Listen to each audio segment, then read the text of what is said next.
Oh, baby, do we have a good one in store for you today. Hey, everyone, I'm Jacques Hopkins, the host here at the Online Course Show. If you're new here, welcome to the podcast all about running a successful online course business that allows you to have the freedom you're looking for in your life, the money you're potentially looking for in your life, and the impact you could have on others all over the world in your life. My guest today is an absolute titan in the digital marketing space. I know most of you have probably heard of this person already and probably have been impacted by this person's work in one way or another. My guest today you'll be hearing from shortly is the one and only Jeff Walker, and is on the very short list of people who have been very instrumental to my story and how successful my businesses have been. If you're not familiar with Jeff Walker, he is behind the product launch formula, which has been around for now decades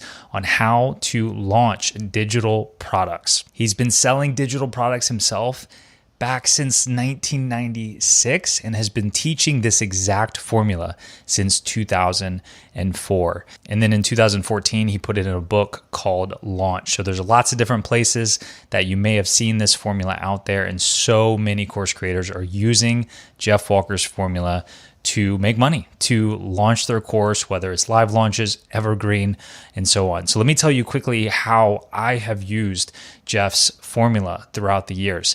Really discovering the product launch formula was what catapulted my business to finally succeeding, to making it to where I knew this was actually going to work. Before using the product launch formula, I was making about $1,000 a month for my online piano course in 2016. And then once I started using it, I was instantly making $10,000 a month. And once I started using it, I never made below 5 figures in a month again. And now it's been going for over 7 years now. And guess what? I'm still using the product launch formula within my business. It was such an honor and a pleasure to get to meet Jeff and to have this conversation with him. And I'm so glad that I can share this conversation with you as well. This is one of those where, I hyped it up in my head, I put it on the calendar and was really looking forward to speaking with Jeff, and it did not disappoint. So in the conversation, we talk about a lot of great things. We certainly talk about what the product launch formula is, in case you're not familiar with it and maybe are considering using it in your business. We do hit what the formula actually is and how to use it. We talk about, since he's been teaching this for so long, how has or hasn't the formula changed over the years, and how might it change going forward into the future? We talk about how to integrate webinars into the product launch formula, and specifically, I share with Jeff in the conversation how I am specifically integrating webinars into the product launch formula in my business for Piano in 21 Days, and I kind of run it by him and get some feedback, and he came across as pretty impressed by the way that I'm doing it. So stay tuned for that and his feedback on how I'm doing it in my funnel. We talk about how, just as a top guru in the space, how he continues to learn and to grow. And we also talk about how writing that book back in 2014, it didn't cannibalize his sales in any way. In fact, it did quite the opposite. It led to a lot more of his program sales. So historically, his product launch formula course, his program, is about a $2,000 product. And of course, you can get his book Launch, which walks you through how to do it all for $10, $20, something like that. And over the years, I have highly recommended Jeff's material, and I say, hey, look, you can go buy his $2,000 program, but if that's not in your budget, you could always go buy his $15 book. And so I myself have kind of steered people toward the book, but you'll hear him share, because of the way he set things up, having the book out there led to a massive surge in his $2,000 program sales. So we certainly talk about that as well. Before we get into the full conversation with Jeff Walker, let me tell you about Bonjoro. Bonjoro is one of my favorite tools in my tech stack. It allows me to quickly and easily send a personalized video to everyone that signs up for my course. So if you sign up for my piano course, within a day or so, you'll get a personal video from me welcoming you to the course. It only takes me about 20 seconds for each one, and it sets that relationship off just on the right foot. Refund rates have gone down, success rates have gone up. If you're not using Bonjoro in your business, then I highly, highly recommend it. You can try Bonjoro out for free, and if you do want to stick around with one of their paid plans, I've got you hooked up with 20% off for life by going to bonjoro.com/OCG. That's bonjoro.com/OCG. And now here is that full conversation between myself and the one and only Jeff Walker. Jeff Walker, welcome to the Online Course Show. Thanks, Jack. I'm really happy to be here. So I've watched you draw out the formula, the sideways sales letter lots of times. I watched, most recently, I saw a YouTube video from you this morning where you're drawing it out. You draw the rectangles and then the open cart. And I was thinking to myself, I wonder how many times Jeff has drawn that diagram. Do you have any idea? No, I don't. I really feel like outsourcing the drawing out of it. I do, often I'll present from a flip chart or a big whatever. Yeah, I guess it's a flip chart. And I've got one of those real big ones and I love doing that. But yeah, the drawing out of the rectangles and all that, it takes me, every time I'm going to do that presentation, it'll probably take me, 30 minutes to an hour to just put all the pieces together. And I'm not over teaching it. I'm not over any part of the business except for like drawing out those rectangles is getting a little old. Yeah.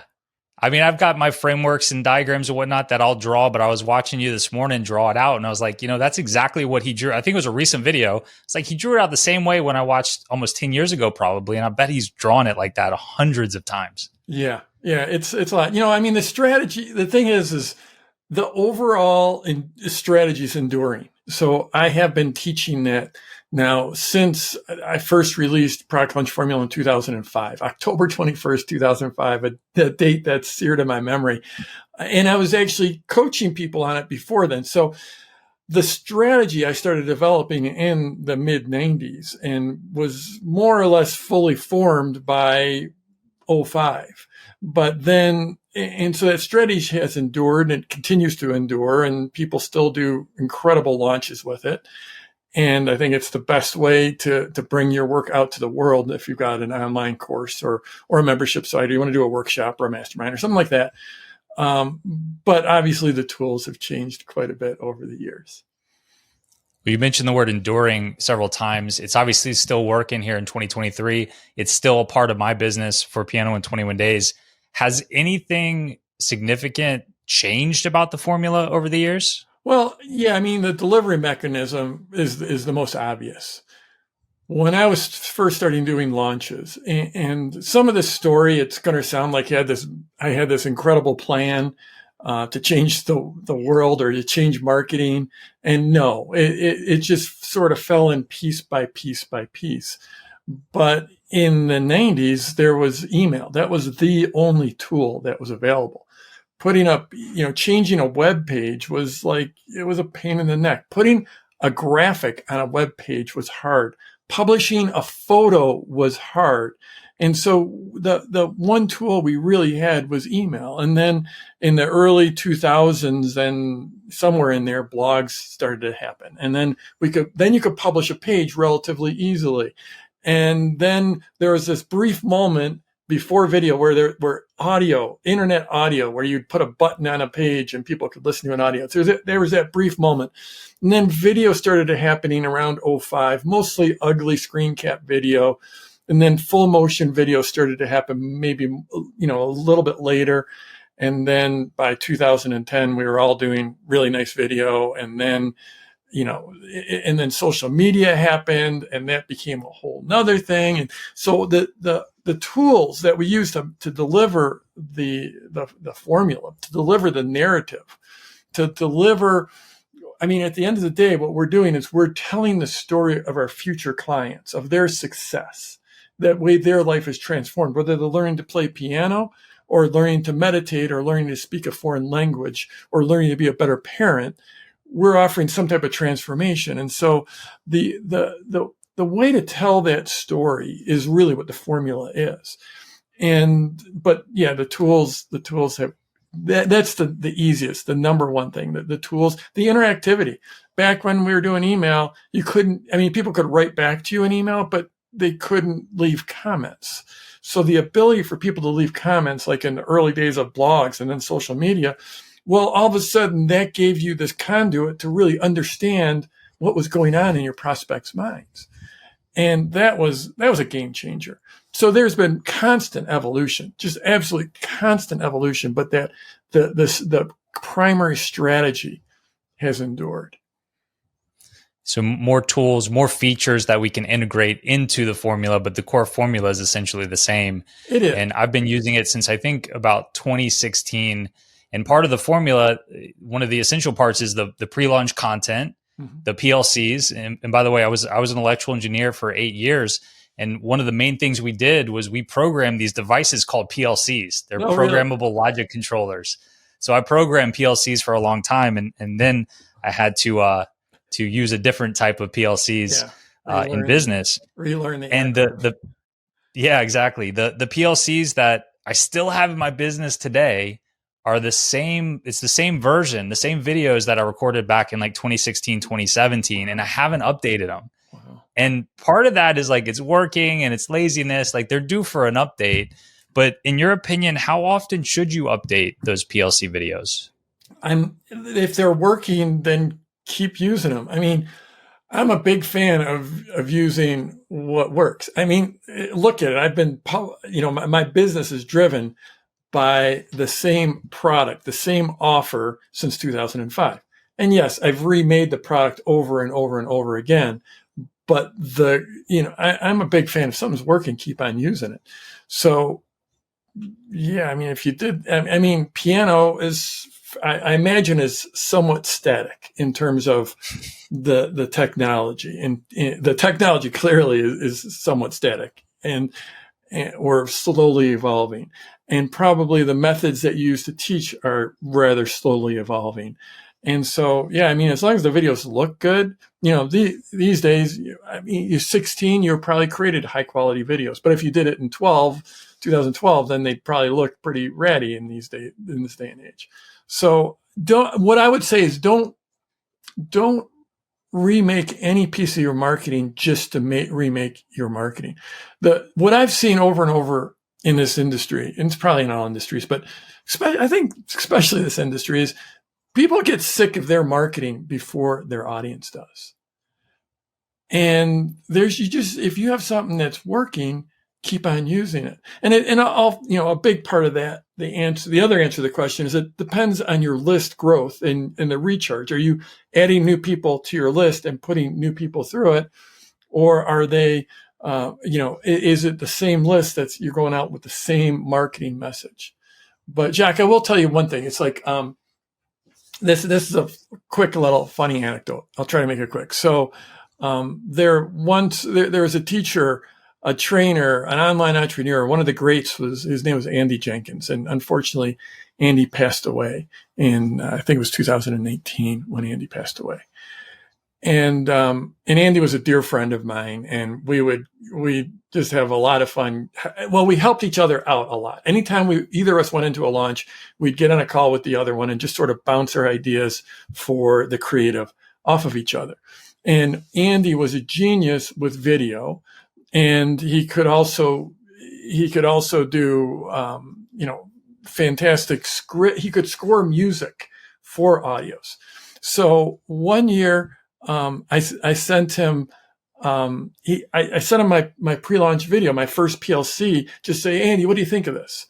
And it was a really gorgeous, it was an amazing video. It was like the first time we went full out narrative driven, B-roll heavy, beautiful video. So this is, I think it's in 2014 or 13, something like that. And so Andy watched the whole video and he came back. He said, Jeff, this is an amazing video, but what this really needs is this needs music. And at that point, my team and I, we'd figured out how to do video, but we hadn't figured out how to create music. And he's like, so let me tell you what I'm going to do. I'll score this for you. I'll create audio for this and do all the audio for all three of your PLCs. And and I'm not going to charge you a penny for it. I just want to help you out. And that's just sort of the relationship Andy and I had. We would just do stuff like that for each other. And so he scored this, he created this, the music for, it was 3 videos that were each 20, 25 minutes long. Amazing gift. So then the next year, I sent, it was time for my launch a year later. And I said, hey, Andy, I'm thinking about, basically reusing similar scripts and similar whatever. And what I ended up doing is I ended up sending over the videos, the same videos that I'd used the year before. And I said, Andy, can you just, what do you think? Will these still work for me? And he came back and he's like, Jeff, these are really great. And I don't know what's going on with you, but your presence is so much better this year than it was last year. You're so much better on camera. And it was the exact same video. And it was not only the exact same video, but there's a video that he watched over and over and over so he could score the music for it. And it's like, if he probably watched it a dozen times a year earlier, he didn't remember it a year later. I mean, so, and it's not because Andy wasn't smart. It's just the market doesn't get sick of your stuff as quickly as you get sick of your stuff. That story is an incredible illustration. I made a mental note of that, what you said about the market getting sick of it a lot slower than you personally do. Oftentimes we're our harshest critic. And so I look back at my own videos and I'm like, back then I was recording on a GoPro. I didn't know anything about filming. I was recording it myself, editing it myself.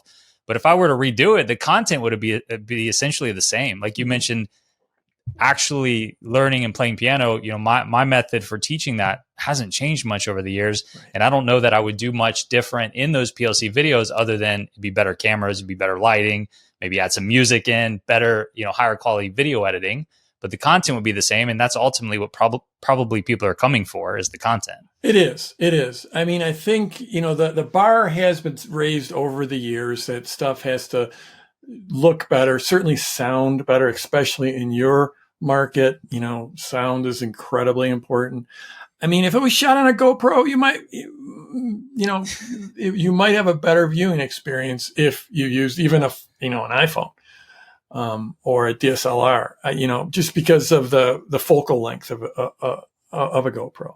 So, but if it's still converting, conversions haven't gone down, It is a lot of work. It's a lot of work, even if you have the scripts done. It is a lot of work.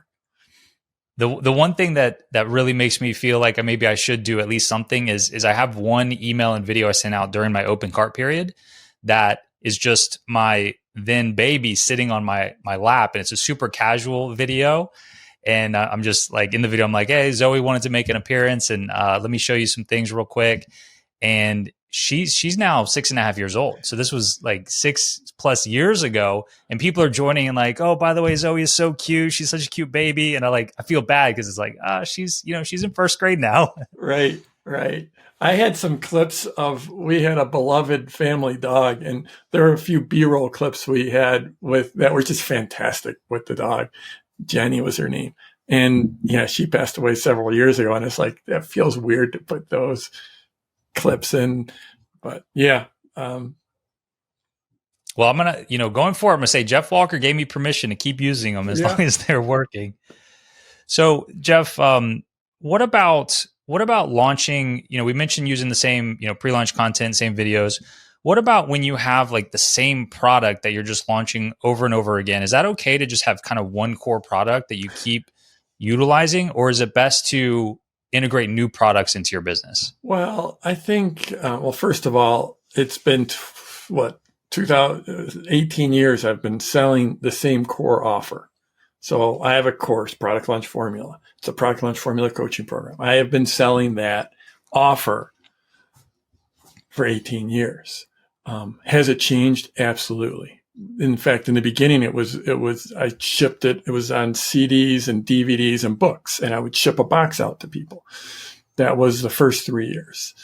And then, in 2008, we went to a complete online delivery, which was groundbreaking. I mean, the idea of, my product cost $2,000. The idea of a $2,000 product that was purely online delivery was just absolutely mind-bendingly groundbreaking. in '08. And it wasn't, I probably wasn't the first person, but I was one of the first 2 or 3 people to do it, at least at scale. So it's certainly, it's had to evolve. The teaching, the trainings evolved, but that core transformation has not. It's the same. It's like if you want an online business, you can either start slowly and just wither away, or you can start with momentum and get cash flow and get recognition and get positioning. And so that's like the core premise. This is how virtually every person, no matter what market, who's built a significant presence, this is the formula they use to launch. And they've either learned from me or they've learned from someone who learned from me. So that core promise has remained the same. The course itself has needed to update. Now, your course, maybe not so much. Maybe, you got the same method to teach. There's no great reason to update that as long as the quality of the video, the quality of the audio is still getting results for your people. So like if you have does like McDonald's say, what, hamburgers, or actually McDonald's offers fast food, right? The promise they offer is you're going to get the food quickly. You're going to get it. You know what you're going to get. You know the quality you're going to get. They're going to have clean bathrooms. Should they all of a sudden like go into the travel business? No, they have an offer that's been working pretty well for them. So often it's not, once you have an offer that's working, that why go starting to chase other ones? That doesn't mean you don't have additional things that build out the suite, the product suite. I mean, I have a book you can get on Amazon, it's like $20. So that's part of my suite, but it offers that it's in the same area, offering that same type of transformation. I have a mastermind that costs $35,000. It's still in that same area of this is helping people launch and grow and build their businesses and have great lives. So, no, I don't think you should just create something new just to create something new. Now, that being said, the first course you create, the first offer you create is unlikely to be the long-term winner, because that's just the way life is. It's rare to hit a home run out of the box. Product launch formula, I was 8 years into having an online business before I came out with that. So, but once you get a winner, lean into it. Let me give you a specific example, and based on that, let me know how you might approach it or advise somebody. My business is more similar to yours, where I've got like this one core offer with one core promise, and I've packaged it up in slightly different ways over the years. Maybe I have done like intensives where it was higher ticket, but ultimately it was people still trying to learn how to play piano and play this certain way that I teach. But let's say that we have somebody who is a painter, and they teach somebody how to paint. And they have these different styles of how they can teach somebody to paint. So they have maybe one course on how to paint. I'm not a painter. I don't know why I came with this example, but one course is how to paint this certain way, and one course is how to use these different types of paints to do this. And they have like 5 different things that they can show somebody how to do.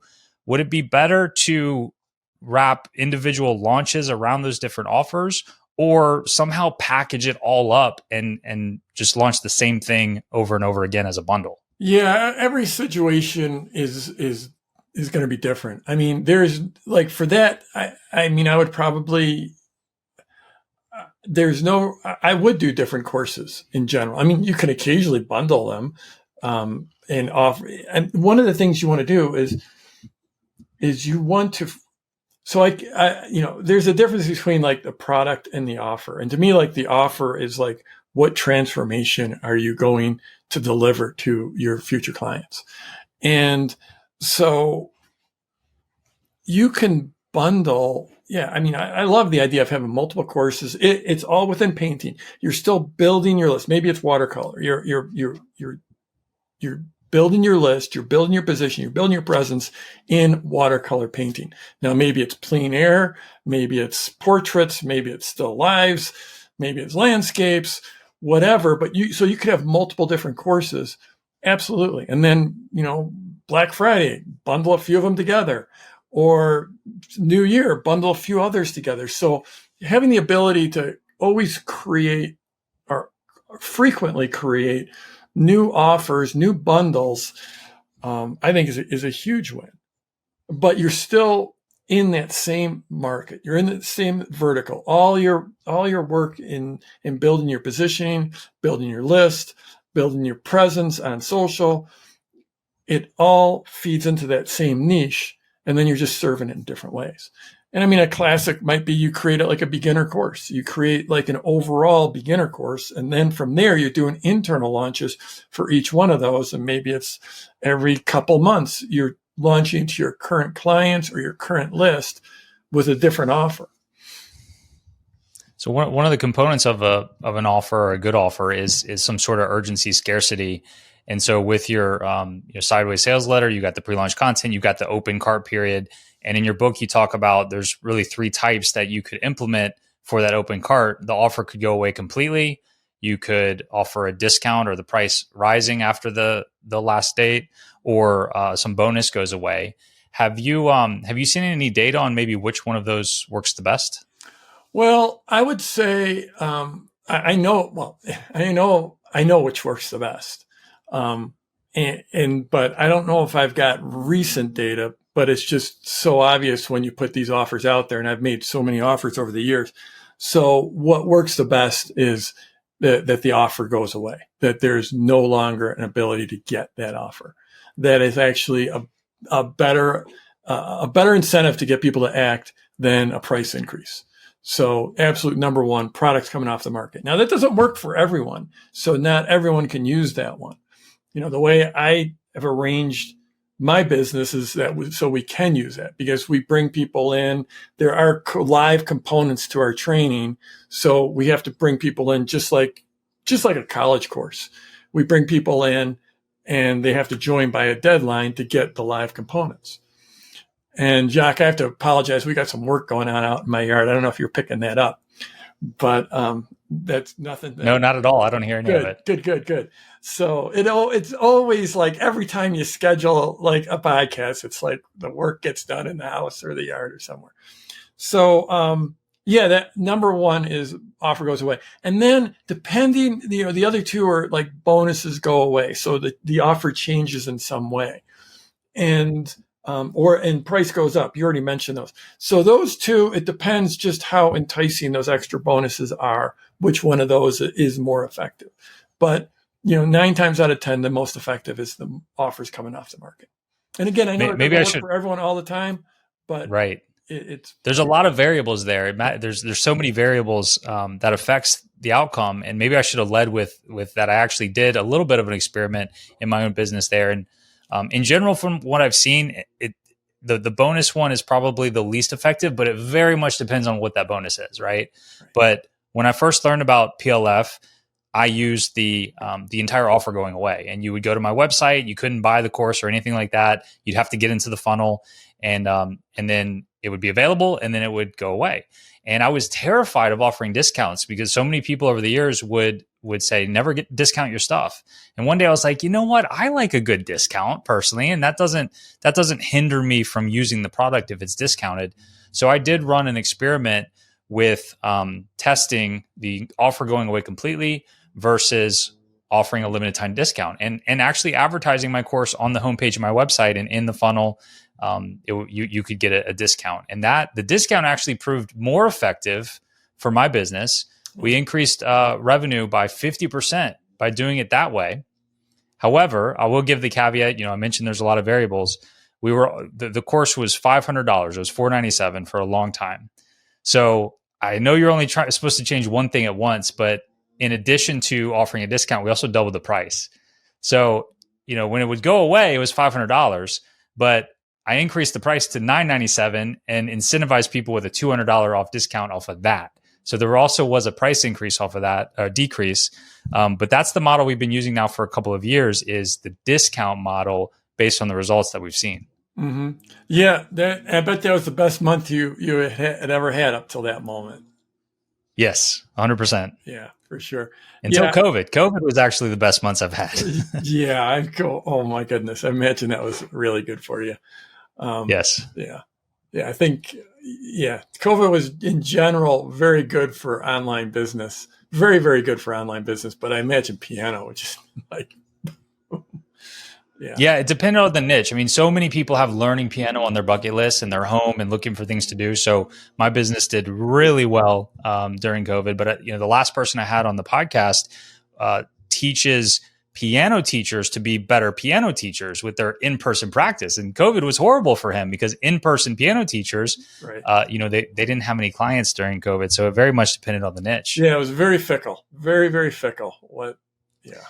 For sure. So next I want to ask you about evergreen, because that's not a topic you touched on much in your book. And I use an evergreen, PLF system, partly because I'm lazy and don't want to go through the hassle of launching over and over again. As the launch guy, how do you feel about turning things evergreen? I think that I have a lot of thoughts. So first of all, we test evergreen all the time. Just because, I have to because I have to stay on top of the market. And we've done many different versions over the years. I think Evergreen's awesome. On a per lead basis, the conversion will generally be lower than with a real-time launch. Yet what Evergreen does is it smooths out your revenue. It gives you revenue all year long. So I'm a huge fan of Evergreen. I think it also, when a lead comes into you and they go through a promotion, they go through a launch, they go through some type of Evergreen thing. I don't have data for this yet. This is a gut feel for me, but I think that those leads, when you next do a launch, say you do a launch every September. And a lead comes into you in January. If they go through an evergreen process and see your pre-launch and don't buy, then I'm pretty sure that their conversions, that they will convert at a higher rate come your launch in September. So, that's the way we do it, is we do one big launch a year. That one big launch has got all kinds of, it's got all kinds of stuff that isn't an evergreen. It's a better, more full experience. It's got live components. I'm answering questions live. I'm teaching live. It's got extra downloads. It's better in every way to go through what we call our masterclass each year. However, we do periodically, we run Evergreen at various times in various ways. We're in fact building out later today.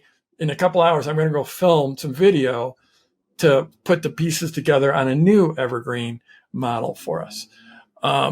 And so big fan of Evergreen.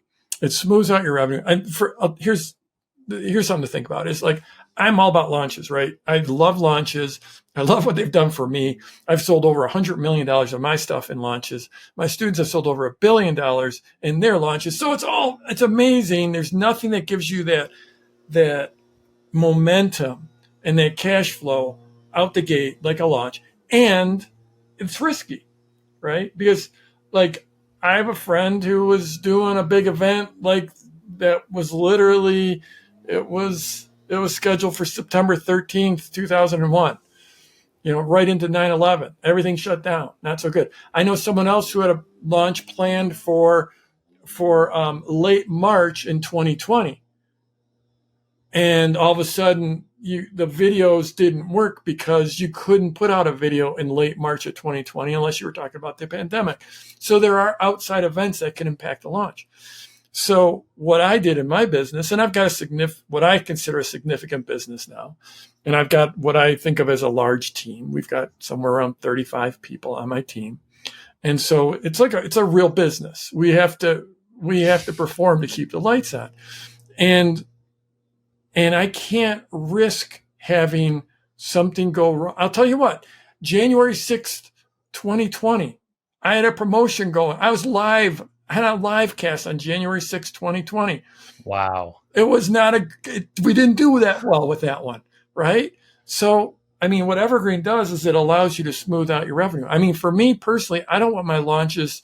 I set a goal. This is a long ago, 2009, 2010, I set this goal, that I don't want my launches to represent more than a third of my business. because I want the business to be robust outside of those launches. So if we have something go wrong in a launch, whether we screw it up or whether there's an outside event, I still want the business to survive. So big fan of launches, but it needs to serve the business. Yeah, so interesting to hear your perspective on that. So I appreciate you sharing that. Some of the people listening to this will have a traditional course model, one-time payment. That's pretty much how Piano in 21 Days works. Other people have more membership or recurring models where you pay month to month or year to year or whatever. Does anything about the formula or the way we launch or the any of the features included in how we're doing this change, whether we're offering something that's kind of a one-time payment versus some sort of recurring model? In general, no. I mean, I think that it's very much the same formula will work for a membership as it will for a course, in my opinion. If you want to, when you get into like the timing of the launches might change a little bit in terms of how many launches. Do you want to do an annual launch? Do you want to launch multiple times a year? Do you want to do evergreen? Those things could be a little different with courses. With memberships versus courses. But in general, it's the same. It goes back to what we were first talking about. You're telling the story of their success, of their future success, their being your prospects, your future clients. And whether you deliver via a course or a membership, I don't think it makes a huge difference. Yeah, I know John Gallagher really well, and I remember when he was on the podcast talking about his membership is incredibly successful, and he does his launches and he offers a discount on the monthly rate for his membership, and it seems to be working just fine for him. Yeah, John has been in my world. So John, for those who haven't listened to that episode, John teaches about herbal, basically being able to go out in your backyard and pick your food and pick your medicine. It's basically education on herbs. And I remember John first got Product Launch Formula. He just has a ridiculous story. He was initially selling a board game. I don't know if you got into that story with him, but initially selling a board game. When you make up a board game, you get a whole bunch of games made up, like a whole truckload of them. And he made up these for a game called, what is that game called? I can't believe I'm blanking on it. It'll come to me. But it's sold hundreds of thousands of copies now, this game, but initially it didn't sell anything. Then he did a launch and he sold a whole bunch. And then he came to my event in 2007, my first ever live event. And his idea was, I'm going to create this course. I'm going to create like $1,000 course. Back then, this is 2007. That was like a really high-end course for herbs.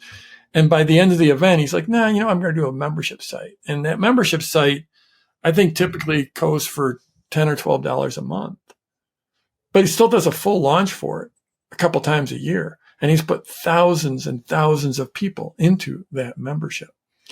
But it's classic PLF. Classic PLF. Wildcraft, the board game? That's it. Is that it? That's it.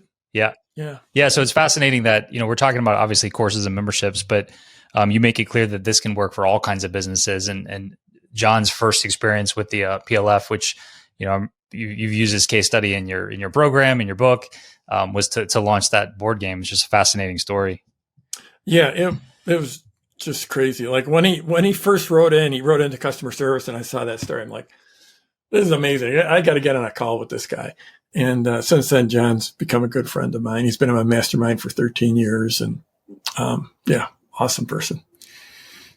I know John does use some webinars from time to time to sell his stuff as well. So I want to ask you a little bit about webinars. That's a tool that I use sometimes as well. I want to start by asking you, in a recent video that I saw, you mentioned that Dylan Frost told you some things that affected how you end your webinars here lately. Do you mind sharing what some of those things are that you've changed about how doing webinars? Yeah. So what Dylan's focus, and Dylan, another amazing person from my mastermind, and Dylan's been working closely with Jason Fladlin, who is like the absolute king of webinars.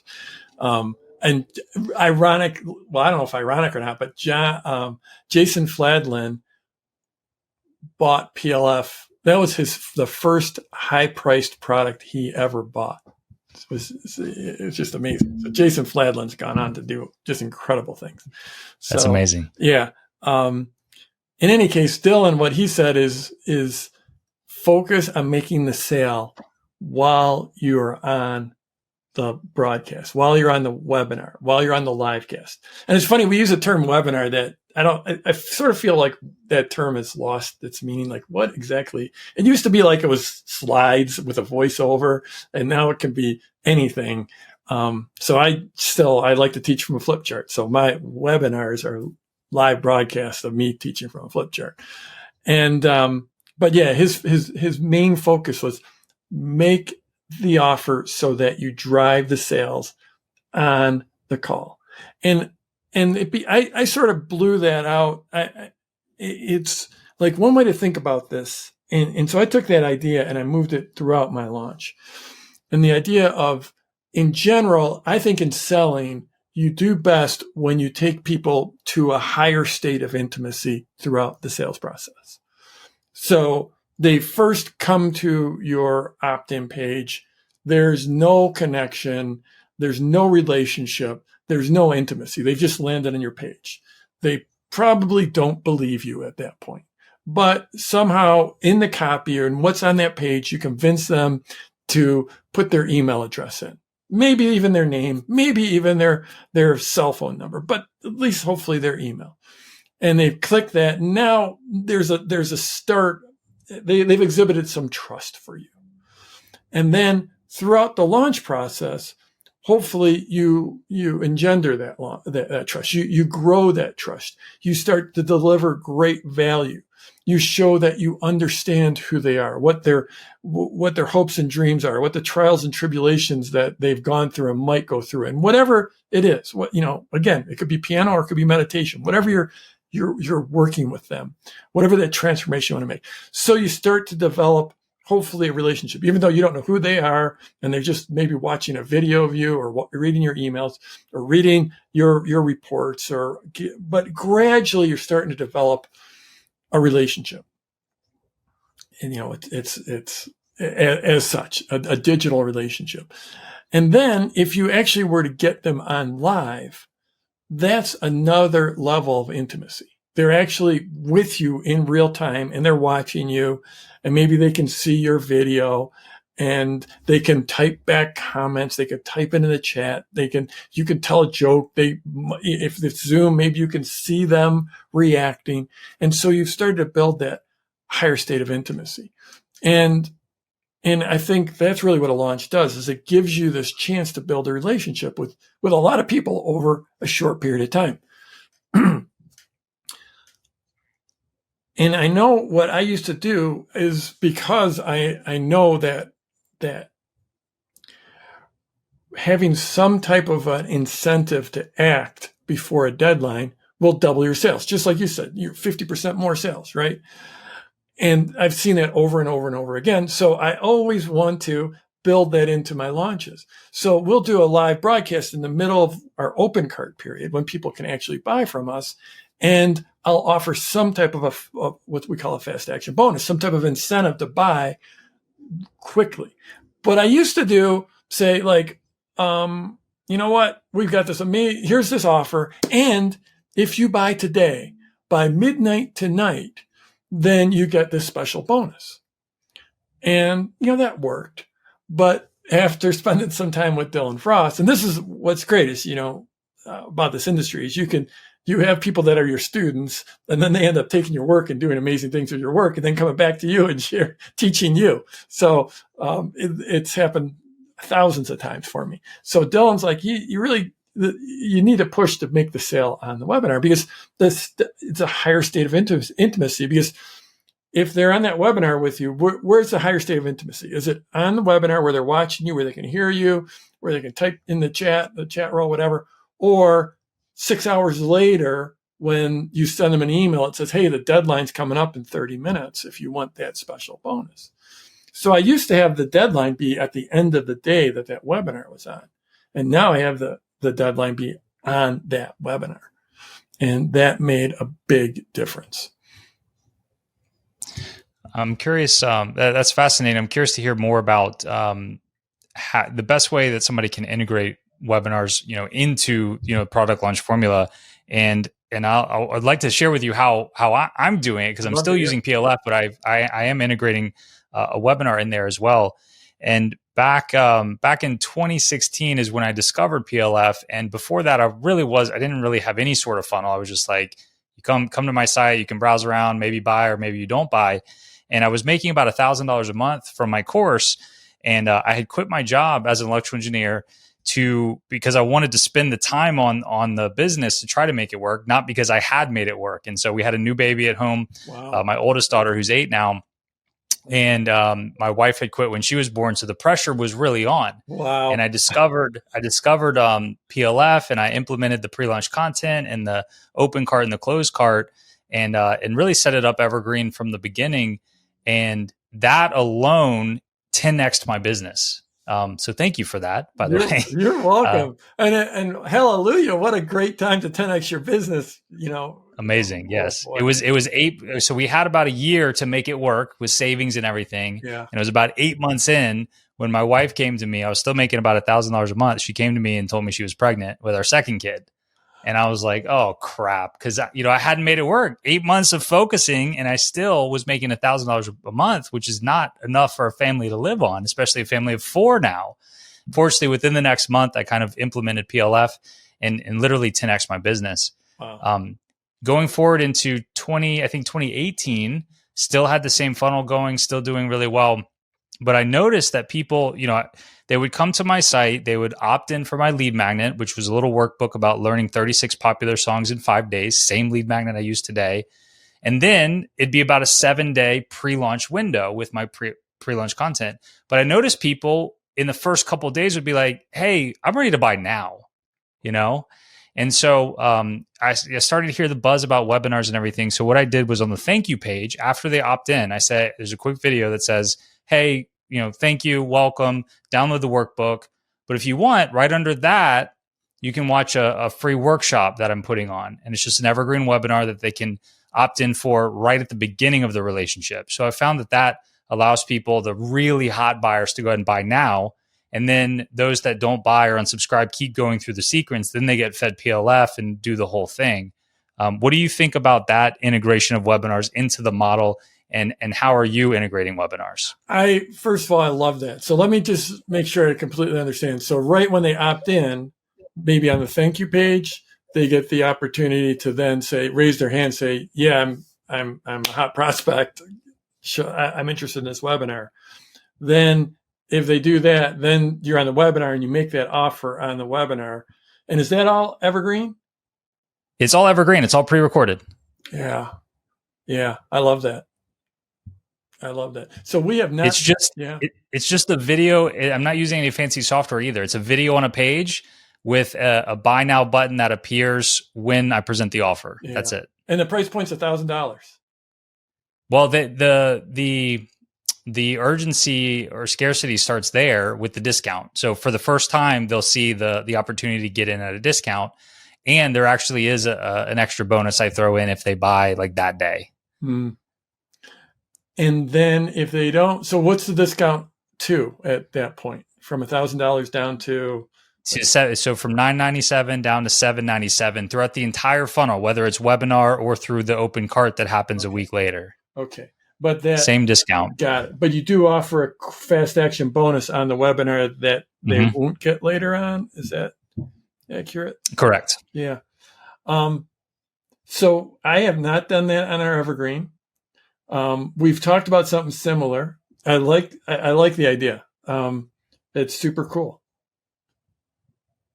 Super cool. So how, in your opinion, how is the best way to, does a webinar typically replace PLF, or is it part of it? Well, I think, so again, I think when we use the term webinar, it can mean 1,000 different things. Yeah. Here, it was a video, right? It's a video with a buy button that appears. You don't attempt to have a fake chat roll or it's not, none of that.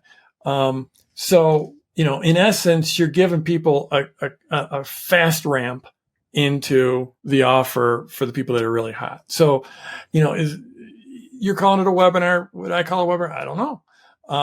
So like the way we do it, the way I just did it in one of our more successful launches. So we just came out of our masterclass. We just had a very successful launch. So this is not evergreen. What we did was we had pre-launch video. We had 2 lessons, so in other words, PLC 1 and PLC 2. The first lesson is always about, really building the opportunity. The second one is showing how their life can transform. So those 2 lessons released a few days apart, lots and tens of thousands of leads coming in from JV partners, from joint venture partners, affiliate partners. And then that led with a couple of live Q&As that I did, but everything was building towards what I would call a live broadcast, but in reality, other people would call a webinar. And so those 2 lessons basically drove people, set up the value of that webinar or that live broadcast. And then I got on there and I made the offer. And that was the first time the offer was made. And it was, super successful. I don't know the numbers. We didn't do $1 million on it, but we did many hundreds of thousands of dollars on it. And then from there, we were into our open cart period. So then on Monday we released, so that was Sunday was the broadcast. Monday we basically released a broadcast, the replay of that broadcast, but we also released a sales letter and a sales video. Then Tuesday we came back with another live broadcast. Again, I call it a live broadcast. A lot of people would call it a webinar, and it was different content. But I went through that whole thing and made the offer again. Then Wednesday and Thursday were Wednesday we dropped more video. That was video case studies. And then Thursday we came back with another live broadcast. So we did 3 different live broadcasts. They were all different throughout our open cart period. And on each one of those, well, the first 2, we had a special bonus, a special fast action bonus for people that were on the recording on the broadcast and you had to buy while you're on that broadcast.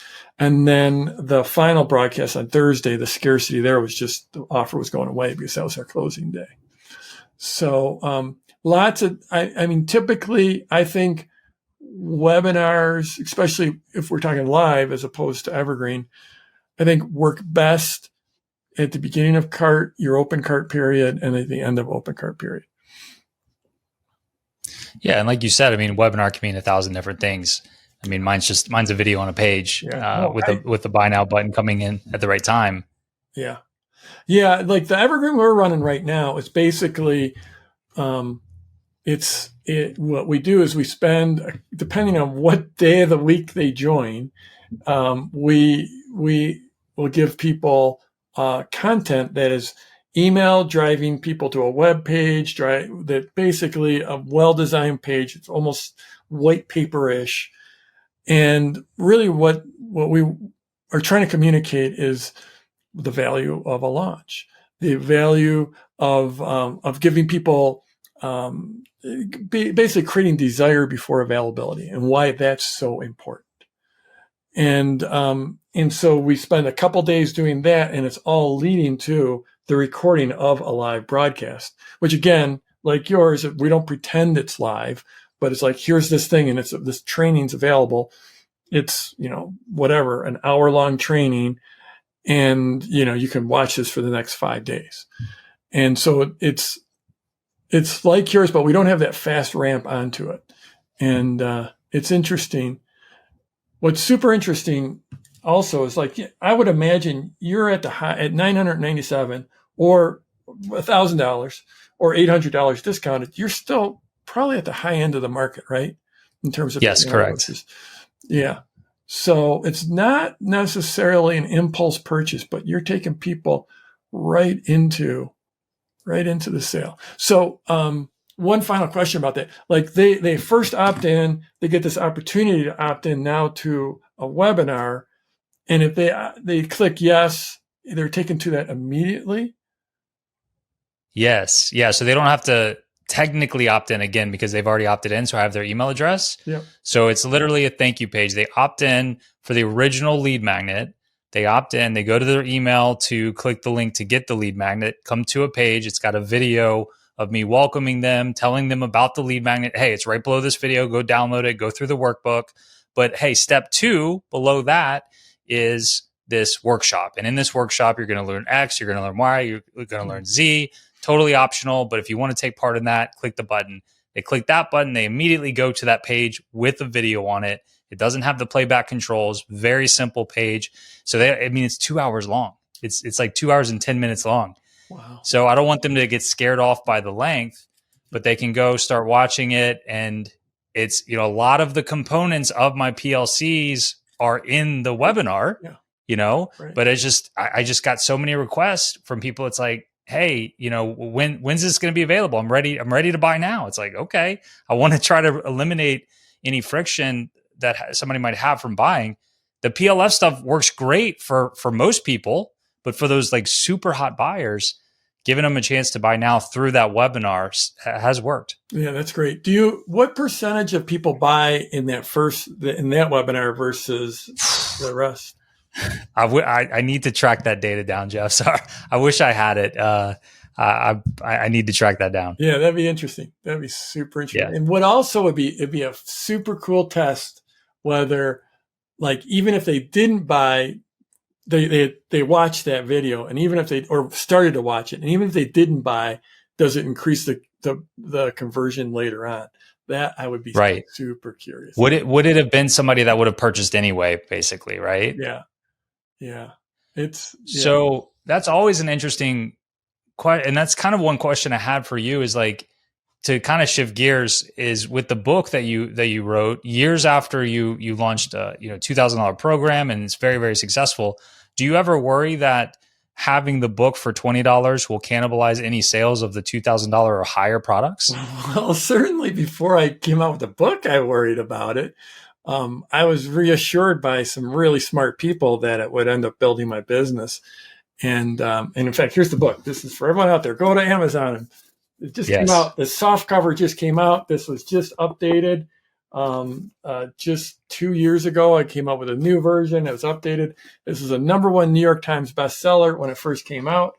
How did it get to be a #1 New York Times bestseller? Well, I know a few things about launching stuff. Yeah,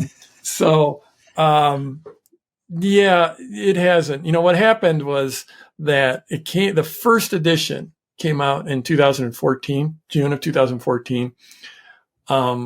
Put together a massive promotion for it.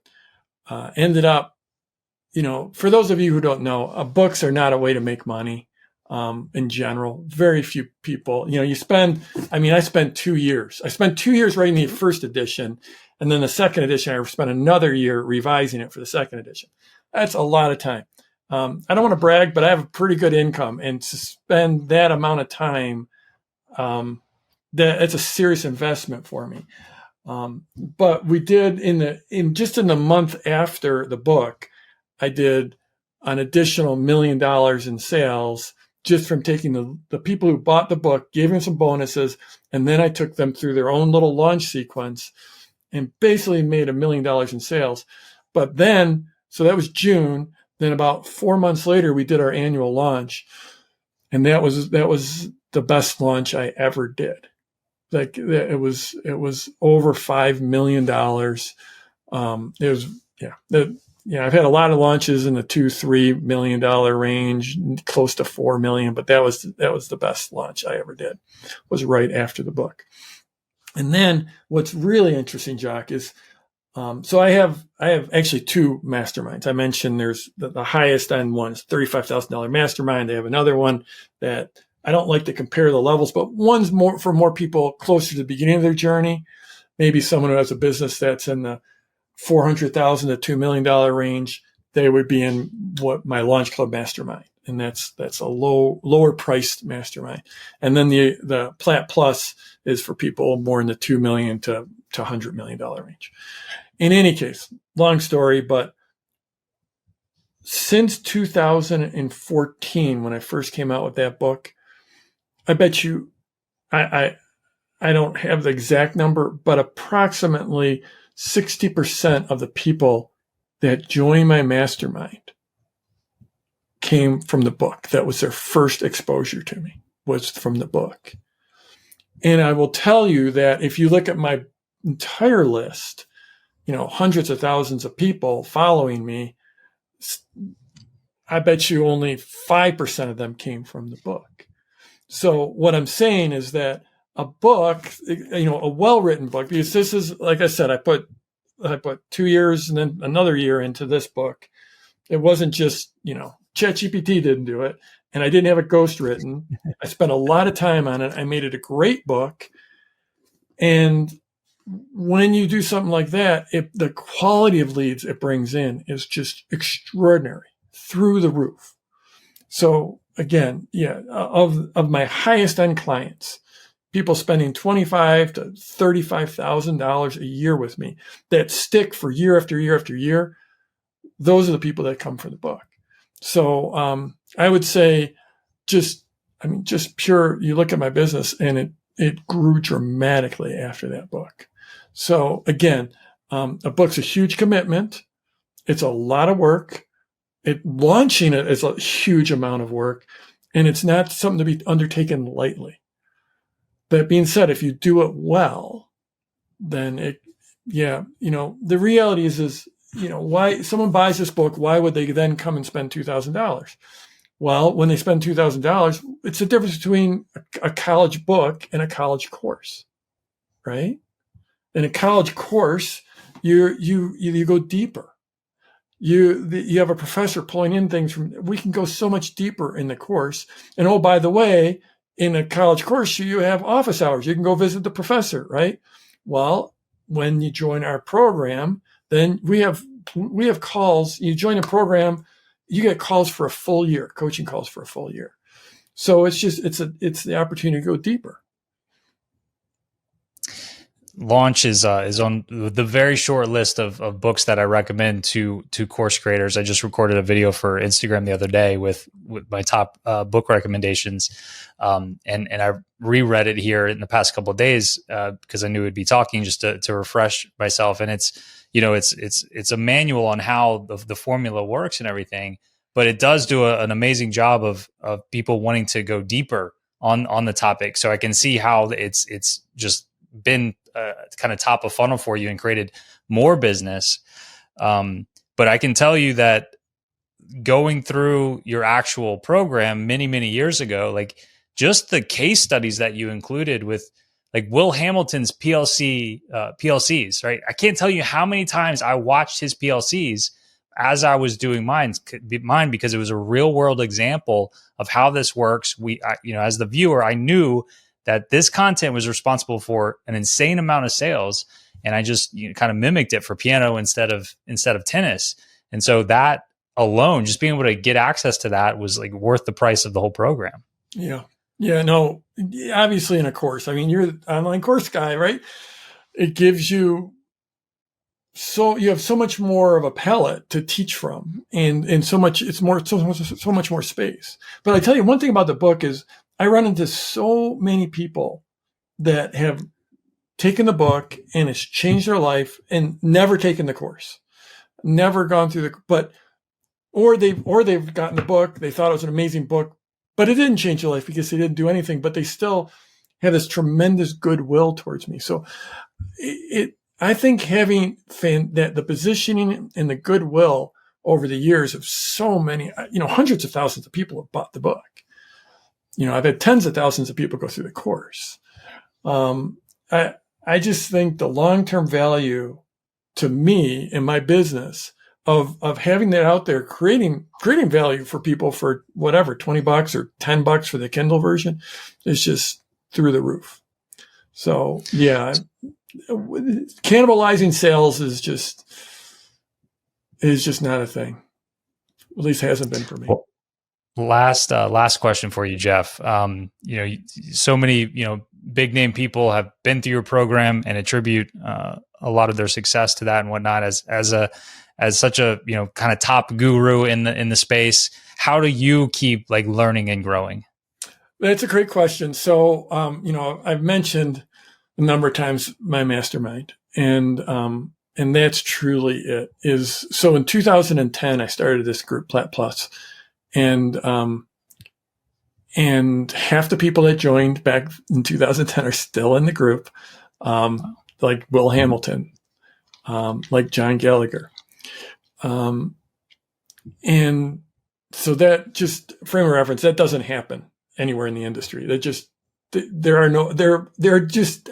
my knowledge, there are no other masterminds that have like the average tenure in the group is like 6 or 7 years. And we have people that have been to 39 meetings. So it's extraordinarily unique. And, so that's just me bragging right there. Thanks for listening, folks.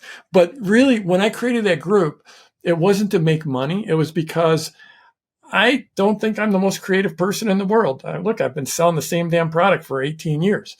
So, what I realized was the pace of change was starting to accelerate so much back in 2010 that I needed my own laboratory. And that's why I started this mastermind. I'd been in many masterminds over the years, but I had kept on outgrowing them. My business had outgrown them. Who I was as an entrepreneur had outgrown them. And so to stay at the cutting edge, we don't have a big R&D department there I have a great team, and my team's always looking and learning, but really the R&D is that mastermind. And so we've got, around 40 people in that. And then 3 years ago, I started that launched the mastermind. So now I've got about, call it 70 or 80, 85 businesses that we get together 3 times a year. We meet 3 times a year, but we're in contact every single day of the year. We have a couple different messaging, mediums that we use. And so I get to see inside that number of businesses that are playing at a very high level. And we're constantly debriefing stuff. I just did a huge debrief, like a 90-minute debrief of my last launch in our last meeting for them. But there were other people that did extensive debriefs of what they're doing. We just talked about Dylan Frost. Dylan Frost, that one tweak of how I approached the webinar and how I made that offer for that bonus, for that fast action bonus, that probably added hundreds of thousands of dollars to those broadcasts. And Dylan's in my mastermind. So that it's simple. What I decided is way back 2010 decided I wanted to build a community around me that I could support, that could support me, that would be my idea incubator. And it's proven that in 10 times over. Jeff, thanks so much for joining me, for being so generous with your time here with me and the listeners. Where should people go if they want to dive deeper with this stuff with you? If you go to productlaunchformula.com, you can, in fact, if you go there, you never know because we are always testing stuff, but the odds are you might see an evergreen launch if you go there and opt in. You can try to reverse engineer what we're doing. All right. Productlaunchformula.com. I remember going there many years ago for the first time. So still the same address. And of course, the book launch as well. Yeah. Jacques, it's so great to hear your story. Congrats on that. That was a big leap you took with when you had one small one and it's amazing. Congrats. Thank you. Thank you so much, Jeff. Thank you again to Jeff for joining me, and thank you out there for listening to another episode. You can find the show notes by going to oc.show/213. And please check out the various things that Jeff has to offer.